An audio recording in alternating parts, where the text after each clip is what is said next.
Siddhartha by Hermann Hesse. Translated by Günter Olsch, Anke Dreyer, Amy Coulter, Stefan Langer and Semyon Chaichonets. And read by Adrian Pretzelis. Chapter 11. Om. For a long time the wound continued to burn.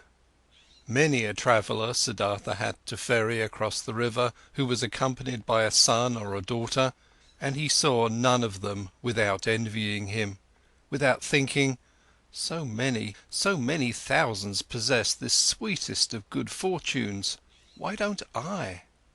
Even bad people, even thieves and robbers have children and love them, and are being loved by them, all except for me. Thus simply, thus without reason he now thought, thus similar to the childlike people he had become. Differently than before he now looked upon people, less smart, less proud, but instead warmer, more curious, more involved. When he ferried travellers of the ordinary kind, childlike people, businessmen, warriors, women, these people did not seem alien to him as they used to. He understood them, he understood and shared their life, which was not guided by thoughts and insight, but solely by urges and wishes. He felt like them. Though he was near perfection and was bearing his final wound, it seemed to him as if those childlike people were his brothers. Their vanities, desires for possession, and ridiculous aspects were no longer ridiculous to him, became understandable, became lovable, and even became worthy of veneration to him. The blind love of a mother for her child, the stupid blind pride of a conceited father for his only son, the blind wild desire of a young vain woman for jewellery and admiring glances from men, all of these urges, all of this childish stuff, all of these simple, foolish, but immensely strong, strongly living, strongly prevailing urges and desires, were now no childish notions for Siddhartha any more.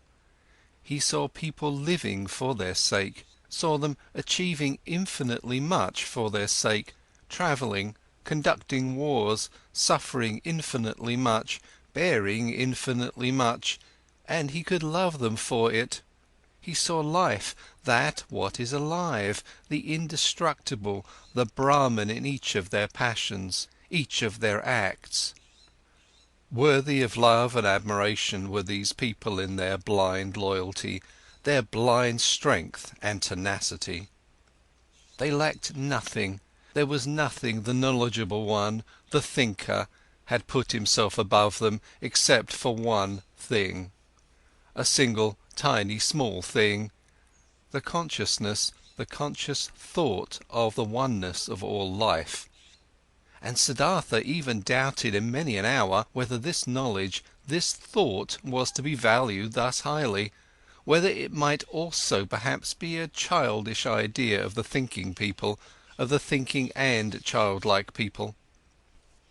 In all other respects the worldly people were of equal rank to the wise men, were often far superior to them, just as animals too can after in some moments seem to be superior to humans in their tough, unrelenting performance of what is necessary.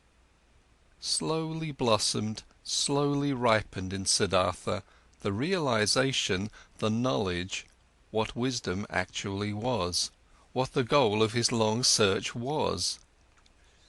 It was nothing but a readiness of the soul, an ability, a secret art, to think every moment while living his life the thought of oneness, to be able to feel and inhale the oneness.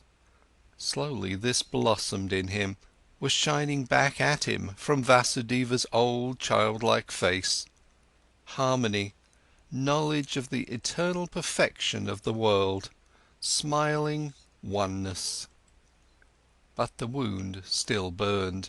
Longingly and bitterly Siddhartha thought of his son, nurtured his love and tenderness in his heart, allowed the pain to gnaw at him, committed all foolish acts of love. Not by itself this flame would go out. And one day, when the wound burned violently, Siddhartha ferried across the river, driven by a yearning, got off the boat and was willing to go to the city and to look for his son.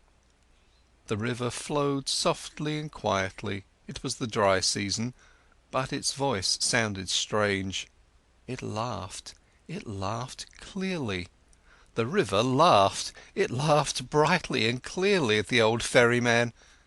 Siddhartha stopped. He bent over the water in order to hear even better, and he saw his face reflected in the quietly moving waters, and in this reflected face there was something which reminded him something he had forgotten, and as he thought about it, he found it. His face resembled another face, which he used to know and love and also fear. It resembled his father's face, the Brahman, and he remembered how he, a long time ago, as a young man, had forced his father to let him go to the penitents, how he had bade his farewell to him, how he had gone and had never come back. Had his father not also suffered the same pain for him, which he now suffered for his son?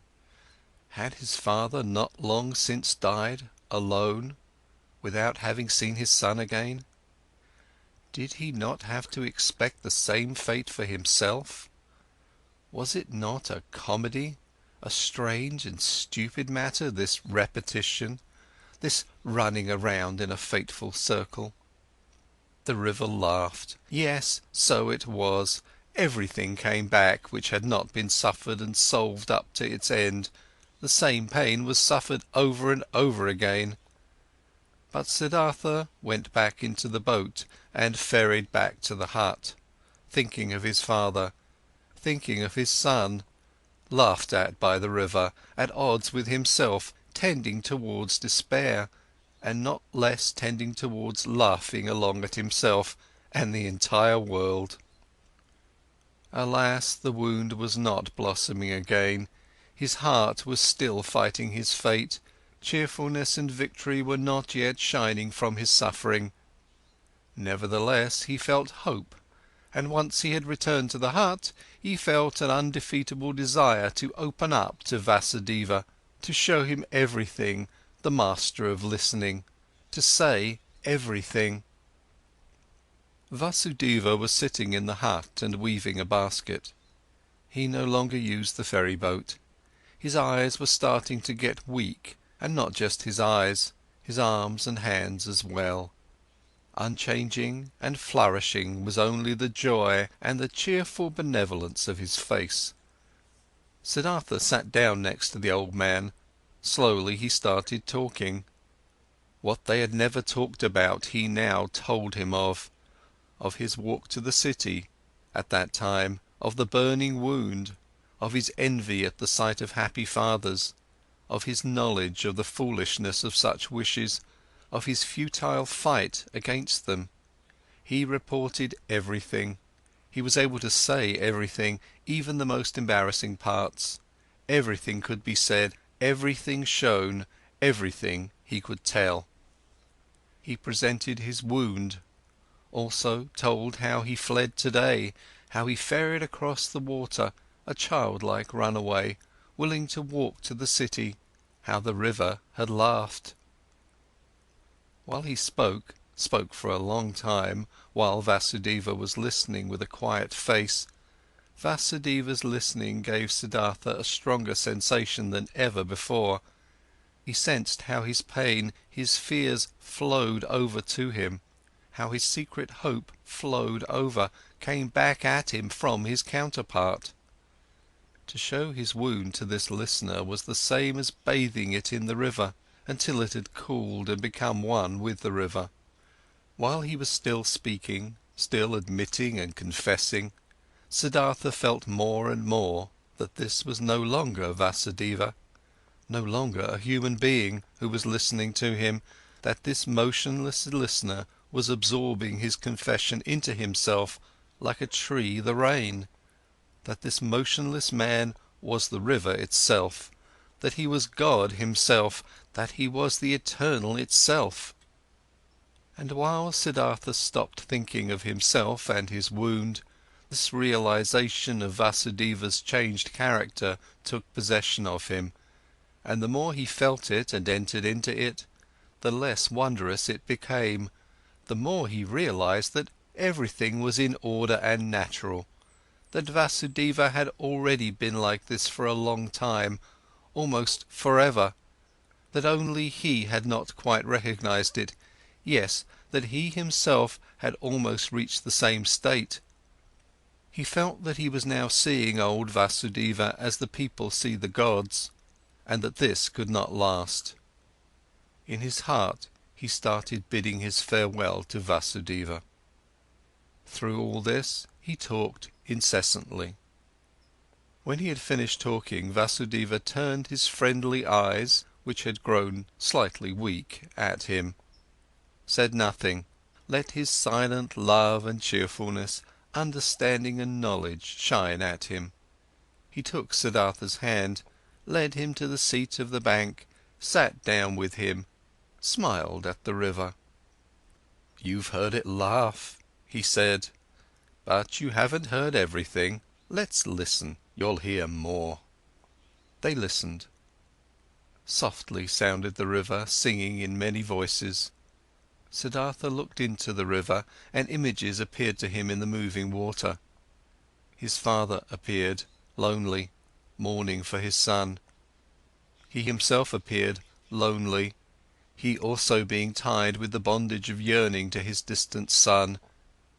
His son appeared, lonely as well, the boy greedily rushing along the burning course of his young wishes, each one heading for his goal, each one obsessed by the goal, each one suffering.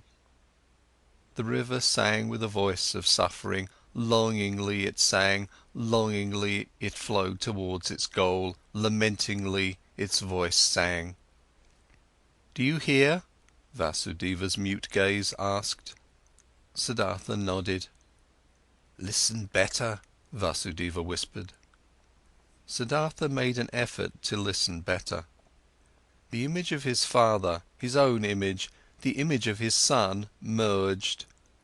Kamala's image also appeared and was dispersed, and the image of Govinda, and other images, and they merged with each other, turned all into the river, headed all, being the river, for the goal, longing, desiring, suffering, and the river's voice sounded full of yearning, full of burning woe, full of unsatisfiable desire.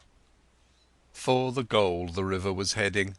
Siddhartha saw it hurrying, the river, which consisted of him and his loved ones, and of all people he had ever seen.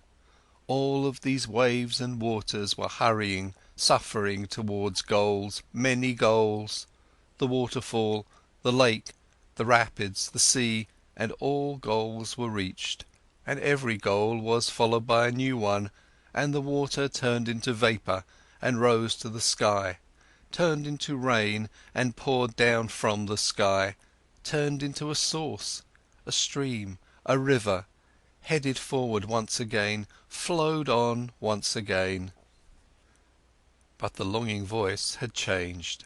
It still resounded, full of suffering, searching, but other voices joined it, voices of joy and of suffering, good and bad voices, laughing and sad ones, 100 voices, 1,000 voices. Siddhartha listened. He was now nothing but a listener, completely concentrated on listening. Completely empty, he felt that he had now finished learning to listen. Often before he had heard all this, these many voices in the river. Today it sounded new. Already he could no longer tell the many voices apart, not the happy ones from the weeping ones, not the ones of children from those of men. They all belonged together, the lamentation of yearning and the laughter of the knowledgeable one, the scream of rage and the moaning of the dying ones. Everything was one. Everything was intertwined and connected, entangled 1,000 times. And everything altogether, All voices, all goals, all yearning, all suffering, all pleasure, all that was good and evil, all of this together was the world. All of it together was the flow of events, was the music of life. And when Siddhartha was listening attentively to this river, this song of 1,000 voices, when he neither listened to the suffering nor the laughter, when he did not tie his soul to any particular voice and submerged his self into it, but when he heard them all, perceived the whole, the oneness, then the great song of the 1,000 voices consisted of a single word, which was Om, the perfection. "Do you hear?" Vasudeva's gaze asked again. Brightly Vasudeva's smile was shining, floating radiantly over all the wrinkles of his old face, as the Om was floating in the air above all the voices of the river. Brightly his smile was shining when he looked at his friend, and brightly the same smile was now starting to shine on Siddhartha's face as well. His wound blossomed, his suffering was shining, his self had flown into the oneness. In this hour, Siddhartha stopped fighting his fate, stopped suffering. On his face flourished the cheerfulness of a knowledge which is no longer opposed by any will, which knows perfection, which is in agreement with the flow of events, with the current of life, full of sympathy for the pain of others, full of sympathy for the pleasure of others, devoted to the flow, belonging to the oneness. When Vasudeva rose from the seat by the bank, when he looked into Siddhartha's eyes and saw the cheerfulness of the knowledge shining in them, he softly touched his shoulder with his hand, in his careful and tender manner, and said, "I've been waiting for this hour, my dear. And now that it has come, let me leave. For a long time I've been waiting for this hour, for a long time I've been Vasudeva the ferryman. Now it's enough. Farewell hut, farewell river, farewell Siddhartha." Siddhartha made a deep bow before him who bid his farewell. "I've known it," he said quietly. "You'll go into the forests?" "I'm going into the forests. I'm going into the oneness," spoke Vasudeva with a bright smile. With a bright smile he left. Siddhartha watched him leaving. With deep joy, with great solemnity, he watched him leave, saw his steps full of peace, saw his head full of lustre, saw his body full of light. End of chapter 11.